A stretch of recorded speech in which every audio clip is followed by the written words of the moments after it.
Donc encore une fois, notre jeu avance, mais là, on va rajouter un peu de difficulté quand même. Ce qu'on va faire, c'est que justement, on va mettre un timer. Donc si le joueur réussit à toucher toutes les cibles avant la fin du timer, il aura gagné. Mais si au contraire, il n'aura pas touché toutes les cibles, et ben là, on perd. Donc c'est ce qu'on va faire tout de suite. Donc avant de continuer, je voudrais vous montrer quelques astuces. Ce que vous voyez là, en fait, c'est un player start. Donc dès qu'on va appuyer sur play, on va commencer à cet endroit-là. Donc si on déplace ce player start, et ben on va tout simplement commencer à l'endroit où on l'aura déplacé. Donc là, si j'appuie sur play, nickel, on commence ici. Il y a une autre astuce aussi qui peut être pratique si vous déplacez souvent, c'est d'aller dans les trois petits points ici et de cliquer sur Current Camera Location. Ce que ça va faire, c'est que tout simplement, dès que vous allez activer cette option et que vous allez appuyer sur Play, vous allez jouer à votre jeu à l'emplacement où vous êtes tout simplement. Donc voilà, c'était une petite astuce comme ça, j'étais en train d'y penser. Donc maintenant, ce qu'on va faire, c'est qu'on va paramétrer notre timer. Donc pour ce faire, on va aller dans Game Mode ici, voilà. On va faire le timer juste après l'event begin play. Donc vous cherchez dans votre blueprint l'event begin play. Je vais tirer un peu pour faire de la place. Et nous, ce qu'on va appeler comme fonction, c'est une fonction qui s'appelle set timer event. Voilà, parfait. Et en fait, la fonction set timer by event, elle va se lancer toutes les tant de secondes. Donc, par exemple, là, si je mets une seconde, ce qui va se passer, c'est que si je tire un câble ici et que je crée mon custom event, voilà, qu'on va appeler decrease timer, voilà, et que si par exemple là je fais un print string, voilà, parfait, ce qui va se passer, c'est qu'à chaque fois que je vais commencer le jeu, ça va attendre une seconde et ça va lancer le print string. On va faire le test, on compile, on fait play, et là on voit que c'est écrit hello, mais c'est écrit qu'une fois. Alors que si j'active looping, on voit que c'est écrit hello, hello, et en fait toutes les secondes, ça va tout simplement écrire hello. Donc nous, on va se servir de cette fonction pour créer notre timer. Donc déjà, on va devoir créer une variable qui s'appelle timer. On va faire une variable integer parce que nous, le timer, on va que ça soit des secondes. Donc je compile, je vais set le timer sur 10 secondes par exemple. Là, parfait. Et donc, à chaque fois que ça se lance, moi, ce que je veux, c'est que ça enlève justement une seconde à notre variable integer timer. Donc, on va tirer un câble ici et on appuie deux fois sur moins. Et ça, en fait, c'est l'inverse de du coup increment integer, c'est decrement integer. Donc ça va nous permettre justement de baisser d'un une certaine variable. Donc nous, on va prendre timer, on va faire get timer ici. Hop. Et là, en fait, ce que ça va faire, c'est que toutes les secondes, ça va baisser de 1 cette valeur-là. Donc nous, on tire un câble ici, on va faire set timer, voilà. Et en fait, set timer, du coup, à chaque fois, ça va lui dire de baisser d'un et ça va actualiser, du coup, notre variable. Donc pour faire le test, on va faire encore une fois un print string, voilà. Et là, du coup, dans la valeur, on va la rentrer ici. On compile, on sauvegarde et c'est parti. Et là, comme vous pouvez le voir, c'est écrit 9, 8, 7, 6. Donc nickel, notre timer marche à la perfection. Mais du coup, nous, ce qu'on veut, c'est que ça s'affiche à l'écran un peu mieux que avec le print string. Donc, ce qu'on va faire, c'est qu'on va aller dans le widget blueprint ici. On va même dupliquer tout ça. Donc, on va faire CTRL-C, CTRL-V. Voilà, parfait. Et là, ce qu'on va faire, c'est qu'on va créer un custom event. Custom event, comme tout à l'heure ici. Sauf que cette fois, hop, là, j'appuie sur F2. On va l'appeler update timer. Voilà, parfait. Donc maintenant, on va connecter ça ici. Et nous, ce qu'on veut modifier, c'est pas le score. Nous, ce qu'on veut modifier, on va aller dans designer ici. Ça, je vais le dupliquer. Hop, on va appeler ça du coup timer. Donc au niveau du texte ici, on va l'appeler timer. Je fais un espace entre les deux petits points. On reset aussi les positions. Du coup, là encore, je vais le mettre en haut à droite. Nickel. Je reset la position. Là, on va le positionner un peu comme on veut. Bon, là, c'est un peu trop. On va le positionner là. On descend un peu. Hop. Voilà, là, ça me paraît plutôt pas mal. On va même le déplacer un peu à gauche. Voilà, parfait. Hop, ça c'est tout bon. Du coup, on peut compiler, sauvegarder. On retourne dans Graph. Ici, on peut remove le pin. Ici, on fait clic droit et on remove.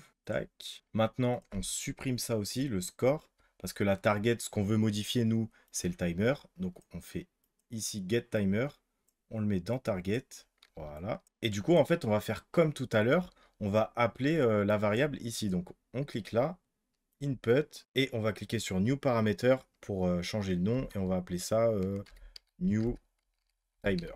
Voilà, parfait. Et new timer, on va le connecter dans le B de append. Comme ça va déjà écrire score. Là, je vais mettre un petit espace. Ça va écrire score et ensuite, ça va écrire notre timer.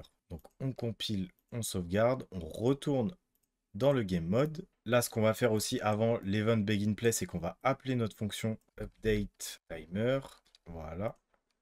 Ici, target, du coup, ça va être le user interface. Hop, get user interface, target, c'est bon.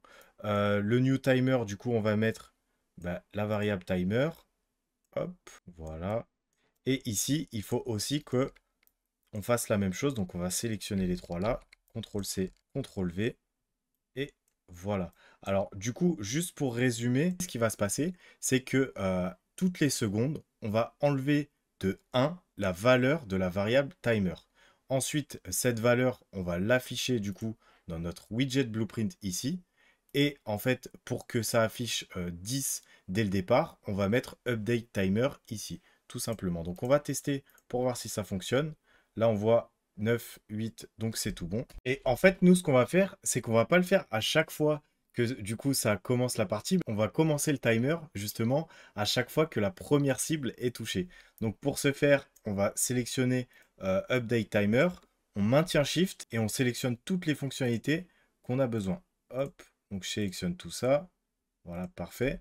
Et là, on fait CTRL X. Nickel. Déjà, l'Event Begin Play, on peut le reconnecter ici. Et là, on va l'ajouter du coup juste après Update Score. Comme ça, en fait, ça va commencer uniquement dès qu'on aura touché la première cible. Donc, on fait CTRL V. Voilà, on descend ça ici. Et là, si je connecte ça là, et si je connecte ça ici, hop, là, on compile, on sauvegarde. Hop, et là, timer et score sont bien affichés. Dès que je tire sur la première cible, hop, ça fonctionne. Donc ça affiche 10, 9, 8 jusqu'à 0. Et vous allez voir que jusqu'à 0, du coup, ça va continuer. Ça va même aller jusqu'à moins 1, moins l'infini, en fait, tout simplement. Et nous, ce qu'on veut, c'est que si ça arrive à 0, le joueur perd. Donc pour ce faire, on va quitter. Donc là, c'est un peu n'importe quoi. Donc on va réorganiser tout ça. Donc je vais tirer ça ici. Hop, ça c'est pareil. Je vous laisse tout réorganiser aussi de votre côté comme ça. On y verra un peu plus clair. Voilà, nickel. Ok, donc nous maintenant, ce qu'on veut, c'est que le jeu vérifie si on est à 0 ou en dessous de 0. Donc pour ce faire, on va tirer un câble sur timer et on va écrire less equal. Voilà, en fait, ça va vérifier justement si c'est inférieur ou égal à un chiffre qu'on peut paramétrer ici. Donc nous, on va laisser sur 0 parce que c'est ce qu'on veut.